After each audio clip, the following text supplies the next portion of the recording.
Let's go! Mabilis ang food trip. Buksan na natin yung sasakyan. Start na rin natin para mapainit. Yan na nga ba sinasabi ko. Napakaangas niyan mga doy. Meron tayong wifi. Sobrang bilis natin magbibiyahe na nga tayo niya no. Times 5, times 10. Magugulat na lang tayo. Bigla na lang tayo nasa SMS niyan. Naisipan lang namin biglang kumain din sa malapit. Kaya ang ending namin dito na lang sa number 1. Solid na mga pagkain dito. Kala ko dati sa 01 Moto lang number 1. Yan yung ambience sa loob, napakaangas, pinagalong American, Japanese, tsaka Korean. At syempre may pang Pinoy din. Ito yung ulam namin, no? Lechon belly, tempura, sisig na maangas, sabaw na maasim, mantika ng manok, lechon baka.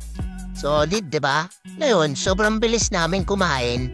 Bugo! Mula na yung pagkain namin. Makikita niyo sobrang sarap ng ulam kasi sumubo na siya. Salamat! Please like and share kung nasayang ko isang minuto ng buhay niyo. Salamat!